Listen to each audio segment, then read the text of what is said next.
Hey everyone. Oh, looks like we're live here. Good afternoon. I'm so excited to be here today. As always, I think we hit another milestone. Today is episode 40 of Lunch and Learn, and while we're waiting for the online audience to build, as you guys know, I do these live on my Facebook pretty much daily around 11:30 to 1:30, sometimes late lunch 2:30 Pacific time. Anytime I can squeeze it in, and I do recommend that you guys get subscribed. There is a button at the end of my feed that will say follow, and you will be notified. There's a cool little feature on the iPhone, which is now charging in the other room, where on the top of your Facebook, if you have the update, go and update your Facebook, it actually shows you which videos are live. So you'll actually get a notification when I go live every day. Or you can subscribe to YouTube and watch these at your convenience, right? So whether you're working out, or you're eating dinner or lunch or break time or before you go to bed or in the morning and you want a little bit of inspiration, a little bit of nuggets. Some people love just watching a video versus just sitting down reading a book and falling asleep. For years I couldn't read because I just fell asleep. I'm happy to give you these today. We are going to talk episode 40 and episode 3 of 2013, 197 minimum, more to come. We're going to be talking about how important is belief in you when you're talking about achieving goals. And thank you, Melody Owens. She's over here. She was the one who gave me the recommendation. I posted I would love some ideas. And I thought, in the spirit of the fact that it's only the 6th of January, that this would be a great topic because a lot of you guys either are still setting your goals, maybe refining your goals, maybe posting them all over your house, maybe even setting goals in the first place, that you really need to think about, are you setting goals big enough? And we're going to talk about, I'm going to go back and see that little fancy schmancy degree on the wall. I did go to UC Berkeley and I studied psychology. So this is actually really a big passion of mine, talking about the human brain and human behavior and psychology, stuff that I learned back in school really helps me to understand people and why they do what they do. And one of the greatest breakthroughs of human potential in the 20th century was the development or the discovery of the self-concept, basically, that each person has, comes into this world a blank slate. You came into this world with no fears, no ideas about rejection or ridicule or, that you could or couldn't. You literally came into this world the same as Donald Trump. This is not a political thing. He's a very successful entrepreneur. Richard Branson, Warren Buffett, Oprah Winfrey, J.K. Rowling, the Walmart, family, like Henry Ford, Andrew Carnegie, J.P. Morgan, what's his face? Morgan Stanley, Charles Schwab, the greats, that have really built our country. You came into this world with the same blank slate. And what you have done is every person develops a bundle of beliefs that how they regard themselves, and that starts at birth. Now that can be highly influenced by your surroundings. Did you grow up poor or rich? And it doesn't matter, by the way. I grew up lower middle class sometimes, lower middle class sometimes, on welfare sometimes. I actually was on welfare several years of my childhood.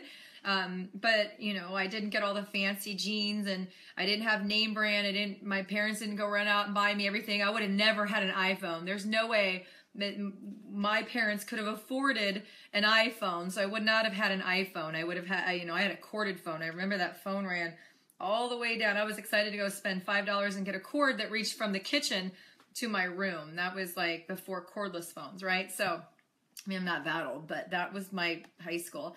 So your self-concept then becomes a major program of your subconscious computer, determining everything that you think, you do, you say, or you feel.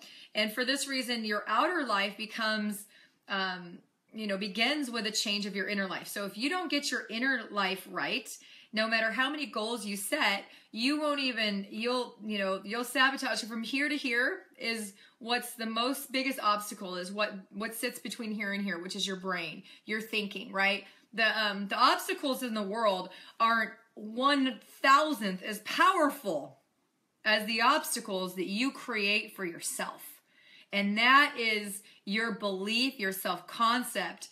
And we're going to talk about how this relates into goal setting, because the higher your self-concept and the higher your self, belief and the higher your self-esteem, the bigger the goals you're going to set. Because a lot of times, how many of you guys, show me a like button if you actually set goals a couple days ago or a week ago or whatever. If you set goals, how many of you, now give me a love button if when you wrote that goal, if a little voice in your head said, you're not going to achieve it. Give me a love button if you heard that little voice in your head say, that's never going to happen. Like, no way. Now if you put like, I want to own a yacht in a month from now and yachts cost $20 billion, sure, my great self-development would be like, no freaking way, right? So for change to happen in your outer world, meaning, all you have to do is design your life and you shall have it, right? Goals are the great separator between people who don't have success and you do, right? Melody, is that why you actually recommended this? So to change the way, you have self-esteem, you got to start changing the internal dialogue. You got to start changing, you got to start really identifying, why do you feel this way? What in your life made you feel insecure, unworthy, like you're any less, worthy than the top earners of your company? Because I didn't grow up with anybody telling me I was great or I was awesome or, I was sky's the limit. Although my dad did, he was a realtor, and that was probably one of the only other industries where it really taught personal development. I know he was listening to like Dennis Waitley and Zig Ziglar and a couple of those, Jim Rohn. And he basically told me from a really young age, he told me, whatever you believe, the universe will conspire to make it happen. Now that's really cool and interesting, considering that The Secret wasn't published for decades after he used to tell me that. So I want you to think about your past really quick and think about your past. Think, what is your family like, right? A lot of people say, well, I don't want to bug my friends and family. And, I do validate the fact that some of you do come from families that are negative. They're broke-minded, they're poor. Maybe I don't mean this in a negative way, like kind of like white trash, or like I wouldn't want them to do business. Anyway, they're hillbillies. They won't get it. They don't like science. They think, they don't like technology. So anything I brought to them, they would say, that's lame, that's weird, that's hocus pocus. You're in one of those schemes again. I do validate that.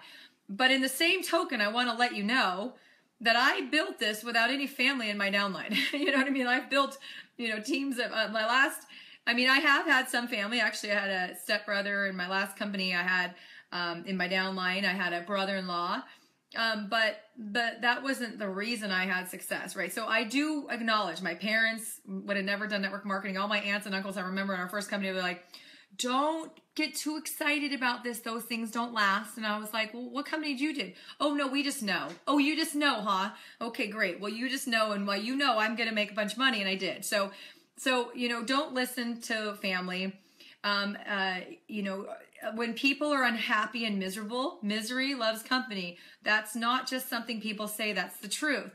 So, think about this. Let's say you have a goal to lose weight. Now, this is going to hit a lot of you right between the eyes in a good way, hopefully, because, one of the things, especially if you have a family that doesn't know, that is your number one risk factor. Sorry, someone keeps messaging me and I'm like, stop messaging me. Like, how do I mute this? Anyway, sorry.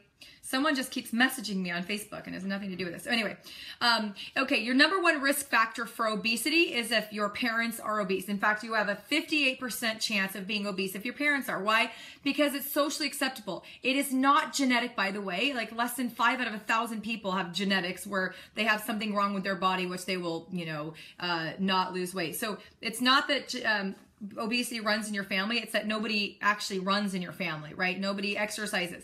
So this is what happened. You have a goal. Like let's say you're 50 pounds overweight and you have a goal. This is going to be the year. And then all of a sudden next week is Uncle Joe's birthday party and you go and you're sitting there with your salad that you prepared from home, because you know that, especially like if you're in the South, everything is dipped in butter and sugar and rolled and re-dipped and then fried, and then when they get it out, and it's like a green bean doesn't even look like a green bean anymore. It's like, why do you put maple sugar on a green bean? It's a green bean, right?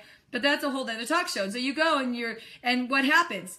30 of your overweight, obese relatives are like, oh, you're one of those diets again?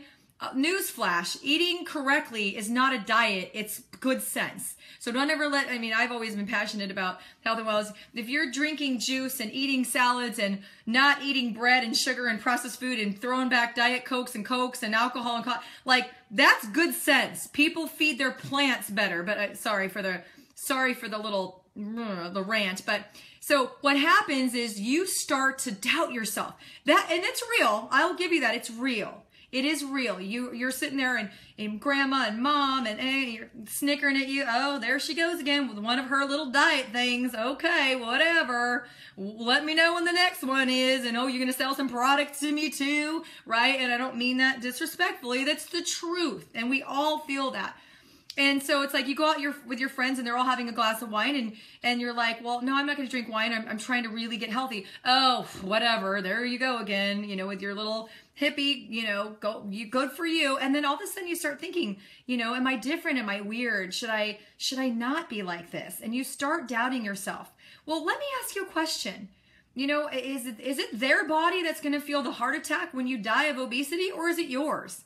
Is it your body that has to get in a swimsuit in the summer and make you feel good, or is it theirs? So don't let somebody sabotage your goals because of their insecurities and their inability to make goals in the first place or even follow anything through. I promise you, the person that snickers at you will be fat for the rest of their life. They will be unhappy for the rest of their life until they really get a change and change the way they see things. And then they will probably apologize to you for ever making you feel bad about you wanting to make a change. And I'm just using that as one example because that happens in business too. You call your mom or your brother or oh my gosh, I'm so excited. I just launched a business. Well, goodness sakes, kids, if my kids come to me ever, now I do have a different mindset. I am an entrepreneur, but if my children come to me the other day and they made the world's worst lemonade. It was literally all water with a squeeze of lemon and a lot of sweetener. And I was like, oh, this is sugar water. It was disgusting. And they're like, we're going to go sell it and make money, Mom, because we want to go to Michael's and do crafts. Who am I to steal their dream? So instead of being like, oh my God, no, this is disgusting, you're not doing this, I said, let's do this right. And I went to the store and I got them lemons and I made the lemonade with them and I got out some cardboard and I got out a table and I helped them and I said, no, you can't charge $1. And they were giving away our own personal cups. We literally have no cups in our house because they gave away all of our cups. People were spending, we advertised $0.25 and then they were just spending $1 because we were giving away plastic cups and because I forgot to get cups, right? So I taught them that no dream is ridiculous. So if your family says that your dream of wanting to sell this product or this service is ridiculous, it's okay. Even if it's 50 or 100 whole members of your family, I'm here to tell you that's okay because there's 322 million people in the United States. So in North America, 350 million people, right? If you're in Europe, you've got hundreds of millions of people. If you're in Asia, you got billions of people.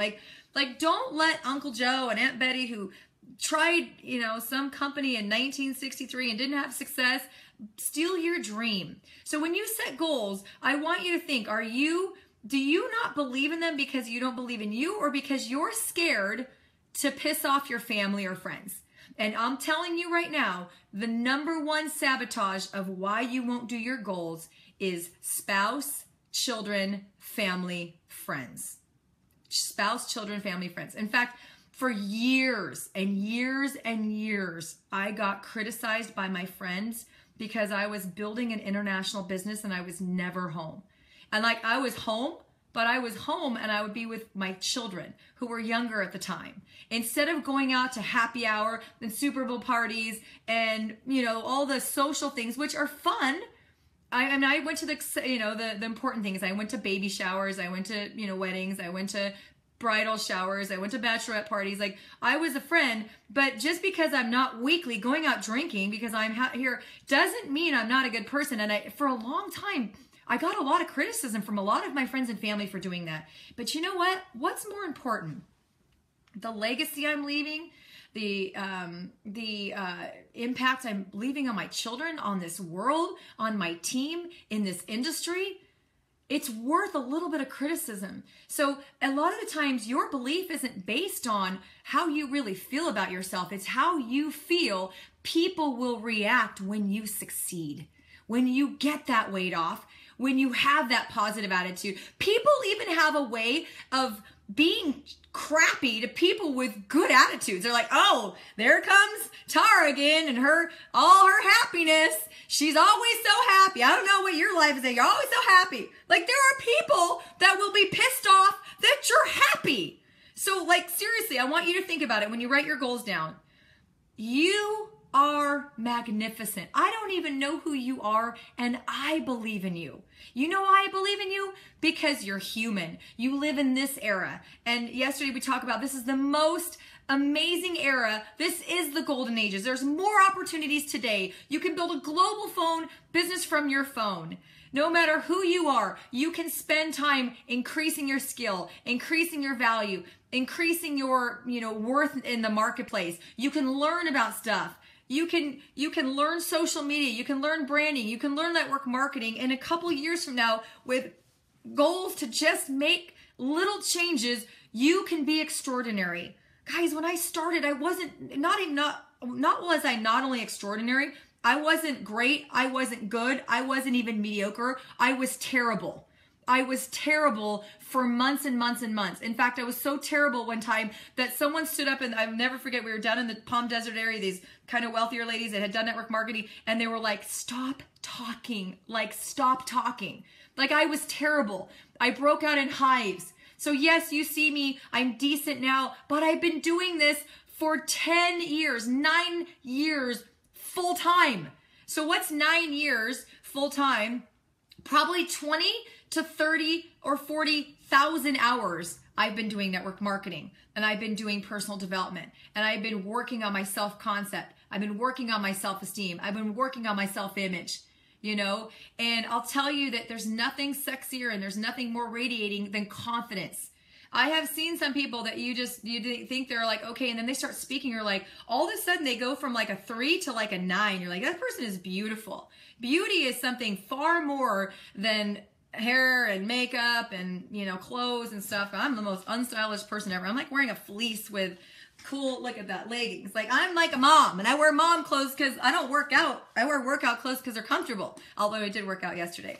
So let's talk about the 3 parts of your I'm sorry, I'm going to go a little long today. The 3 parts of your self-concept. Number 1 is your self-ideal. This is the first part of your personality. This is made up your hopes, your dreams, your visions, your ideals, right? So this is your self-ideal. This is the virtues, the values, the qualities that you most admire in other people and you most admire in yourself, and you'll see that in others. So if you're an honest person, you will always notice honest people. If you're insecure, you're going to notice insecure people. Law of the mirror, one of the laws of the mirror, there's another mirror, but one of the laws of the mirror says you will always see in people that you are insecure or that you love about yourself, right? If you love your hair, you're going to be like, oh, I notice everyone's hair. Like Becky Taylor, you probably notice everyone's hair because you got the most beautiful hair on the planet. Okay, so your self-ideal is the person you would most like to become if you could be the perfect person in every way. These are ideals that guide and shape your behavior. So when you guys set your goals, what I want you to do this year is go an extra mile and have another page of your journal that says, who do I strive to be? What are my most important values? What are my most important characteristics? What am I good at? Because everyone's good at something. Like I love to have meetings at my house, but I'm just that person. Like, there's 4 types of personalities. There's one that's really like hospitable and like, oh, I forget to be like, hey, do you want water? Or can I take your coat? Where my husband's that personality comes in like, okay, well, my wife does the meeting. Let me get everyone water. Let me get you a chair to sit on. I would be sitting there doing the meeting and 20 people be standing and he'd be like, honey, hold on, let me get chairs. I'd be like, oh, okay, right? I'm just not that personality type. But you can partner with your weakness, which I partner with my husband. He is every bit of every weakness I have. He has every weakness he has. Like, he's not a numbers person. I'm a numbers person. Like, let's be clear. We both, help each other out there. So who do you want to be? What is your skills, right? Like my skills is being able to learn something and teach it right away. But maybe you don't have that skill. Great. Well, if you're on my team, use me for that. But what if you're incredible at like technology? What if you're incredible at helping people and going to someone's home and saying, here? What if you're incredible at just, making someone feel awesome, making someone feel loved? Every personality type succeeds in network marketing. So find out what you are good at and feel great about it. And here's what people will say: oh, don't do that. Do this, do this, do this, do this. No. Do more of what makes you you. You know why?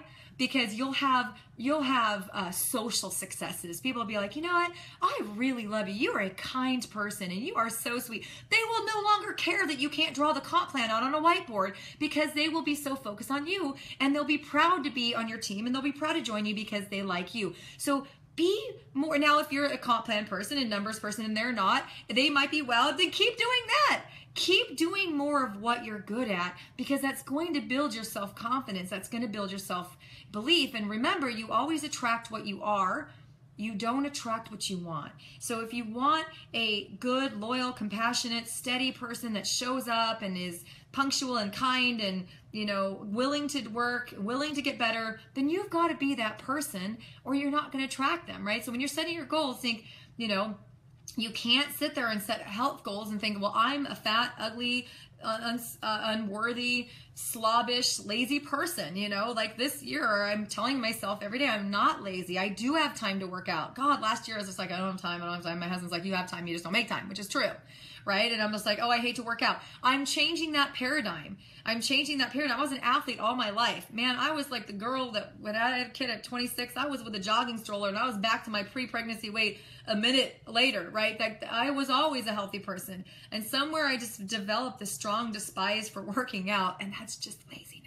Right? So I'm starting to tell myself, my new paradigm when I wrote my health goals this year was, I am healthy. I am worthy. My body needs good fuel. My body needs to move. It needs to, and I want a better self-concept of, what I look like on the beach, right? Now, again, I think confidence is not physical. Confidence is not, but I don't know. I don't like to take off my bathing suit wrap when I got rolls. Nobody likes that. All right. So the self-concept is the self-ideal is who do you want to be, right? And if you were that person, would that person achieve your goals? Would that person achieve your goals? So every day when you're working on tiny, small steps towards your goal, remember you're that person that achieves those goals. Remind yourself, I'm a healthy, fit person. Every day when you're doing a call, I am a successful, worthy entrepreneur. I am somebody that everybody wants to work with. I'm going to build the biggest team in my city, my state, my country, my company, whatever it is, every day. So number 2 part of your self-concept is your self-image. This is actually what you think of yourself. This is your inner mirror.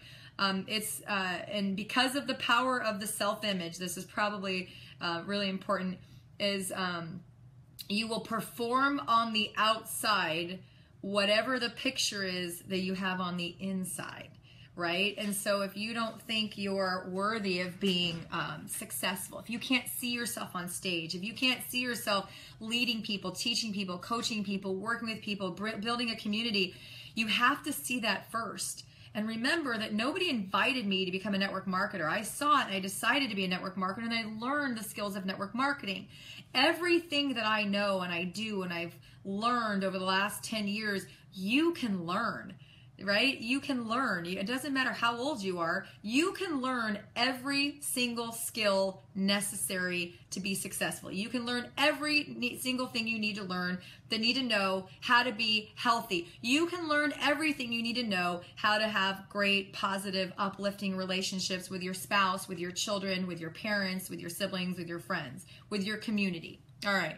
So, all improvement in your life begins with an improvement in the mental pictures, right? So visualization. So when you're thinking about your goals, it's really important that every day when you review your goals, stop seeing the person in, like I did one, I can't remember who I did this with, but it was like, instead of seeing that look on your face, see a happy person, right?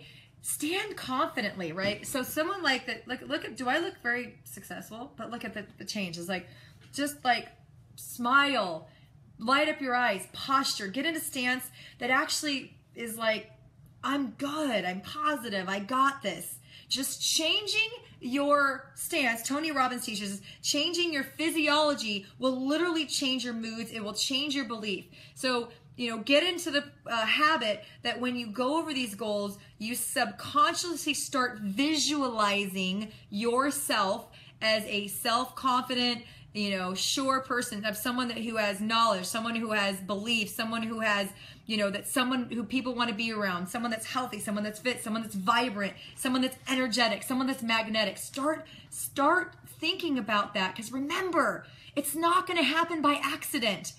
You know, you're not going to have success by accident and all of a sudden become self-confident. I had success and I still wasn't confident, right? For a long time ago. Confidence becomes with you starting to picture in your mind a confident person, and nobody knows that you're not really confident except for you. That's where Jim Rohn gets the whole fake it until you make it. Now, fake it until you make it is not being a fraud, meaning, oh, I'm a millionaire when you're really a hundredaire, right? You don't be like, oh, I'm a millionaire with my company. No, that's lying. That's bull. That's deceiving people. But just to radiate like, hey, my name's Tara. Nice to meet you. You know, let's sit down and talk, and being prompt and being organized. You know, if you're not organized, start picturing yourself and organized, right? And every time you get on the phone with someone, or every time you're about to meet someone, or every time you're going to stand up in front of a living room or get on a conference call, I want you to sit there and picture it in your head as if you're the most successful person you know. Like, what would the most successful person I know, or one of the most successful people I know, think of someone who would be confident in that situation. How would they act? What would they feel? You know, what would they look like? What would their body language be? And start doing it. And then it becomes habit. And remember, everything that becomes material once has to become a thought. So thinking confidence, thinking belief will actually lead to more confidence and belief. All right. So let me say, so mental pictures, your internal images will influence your emotions. I'm looking at my notes. Your behaviors, your attitudes, and the other way people respond to you. The development of a positive self-image is a vital part of changing your thinking, changing your life, changing your outcome, changing your success, changing your physiology, changing everything about you. And you can have a whole different you. Okay, now number 3, and the most important is the self-concept, is the self-esteem. Your self-esteem is best defined by how much do you like yourself. You should love yourself. Okay, I have to tell you, this is a real story. So my daughter Emery, who's 7, was like, Mom, are you going to spend some time with me before bed? I said, sure. So I said, let's go color. So we grabbed out some coloring books, and I'm over there coloring Hello Kitty. I wish I had it. I can't make this stuff up. I colored 2 full Hello Kitty pages, right? And she's over there, and she found like a phonics type workbook. And it was like 4-year-old level. And she found a maze, and she just kept saying, oh, I can't do this maze. I can't do this maze. And I probably told her 30 times in a 5-minute period, don't say I can't. Don't say I can't. Don't say I can't. Stop saying you can't. Well, I'm not any good at mazes. I said, why are you telling yourself this? I said, Emery, you should be your biggest fan. You know, Emery, you're an amazing girl. If you don't tell yourself, if you don't like yourself, why would other people like you? I said, Emery, when you go through life, you've got to tell yourself, I am amazing. And even if I get stumped on this maze, it doesn't mean I'm not amazing. Doesn't mean I'm not awesome. I said, I hear this negative talk, and it's really bumming me out, sister. Like, we had to talk about it. Because she kept saying I can't. And so I helped her through the maze. I said, well, what if you did this way? Well, let's look at all the ways that aren't working. And she got through the maze. And then she kept going through the pages. Oh, I can't do this one. I can't find it. I can't find it. I said, stop. And she's like, I'm not very good at these. And I said, stop saying that. It does, like, stop saying that. Like, why would you even say negative self-talk? And I can't stand hearing my kids say negative talk. They do get a lecture every time they do that. Because I'm like, you got to go through life with you. You're in your head. You hear your voice more than anybody's, more than mine, more than your sister and brothers, more than your teachers or your pastors, the father at the school, the principal at the school, whatever. You have to live with you. If you don't start talking positive, who you could be your biggest fan and you're going to make the most difference of whether you can or can't do things in life. I told her this and she was like, okay. So she started, then I started hearing, she's like, oh, this one's easy. Got this one, got this one, got this one. And within a half an hour, I went change from I can't, I suck, I'm no good, this is too hard, I'm not good enough to, I got this, I can. And thank God, because, you know, I caught that, because now I'm actually going to be really in tune to the way my kids self-talk. So this is so important, and I know we're at about 30 minutes now, so I'm going to leave you with this. Your self-esteem is like your reactor core of your personality. It is the energy source that determines the level of confidence and enthusiasm that you have. So this is where it comes to the belief in you and goals, is that the more you like yourself, the higher standards you will set. And if you have higher standards, you will set goals of more income. You'll set goals of better, you know, body. You'll set goals of better relationship, because people who like themselves don't want to be surrounded by sickness and negativity and misery. People who like themselves want to be surrounded by beauty and love and health and thriving relationships and thriving businesses and value and giving back.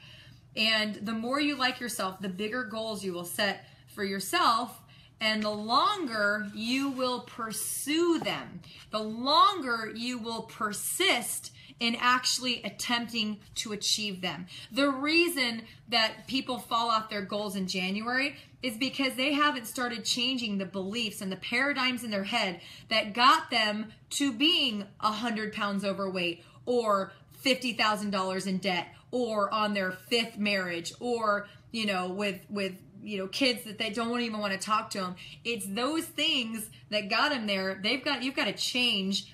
And the higher your self-esteem is, the more you will attempt to achieve those goals, the more sacrifices you'll make, the more resources you'll pour into it, the more diligent you'll be, the more you'll put it on your calendar, the more you'll get accountability partners, the more dedicated that you're going to be. People with high self-esteem are literally, virtually unstoppable, right? I mean, Democrat or Republican, you got to give Donald Trump. I've been in awe of him as an entrepreneur for 10 years. Had nothing to do with the political affiliation. He is unstoppable, right? He is unstoppable. You know, Warren Buffett is unstoppable. Richard Branson is unstoppable. You know, Gary Vaynerchuk is unstoppable. Grant Cardone is unstoppable. They know where they're going, and you literally will get run over if you run into them. And there's millions more people are unstoppable. Why? Because they know who they are, they know where they're going, they know why they're going there, and they're going to do whatever it takes to get there. So guys, I promise you, your self-esteem will determine your relationships, the health of your finances, the health of your body, and the better your self-esteem, the better you will be as a spouse, the better you will be as a business partner, the better you will be as a parent, as a member of your community, as an upline, as a downline. And high self-esteem homes and businesses are characterized by laughter, by love, by prosperity. So I believe in you. I believe in everyone, that everyone has such incredibleness and gifts that our Creator gave us. Our Creator, you were not given a dream without the gifts and all the tools that you need to actually achieve it. I really truly believe that. So thank you guys. Happy Friday. Thanks for sticking with me for a few more minutes on this episode, and I will see you on Monday. I know we already have, the episode is going to be, how do you sustain enthusiasm after you get a big fat no? So make sure that you subscribe to my YouTube channel. I will message you, Sonia, to my YouTube channel, Create Wealth with Tara, or just go to YouTube and just search Tara Wilson Lunch and Learn, and I will see you Monday for episode 41. Thank you guys so much, and make sure to get all your goals, and I will see you soon. Have a great weekend. Bye.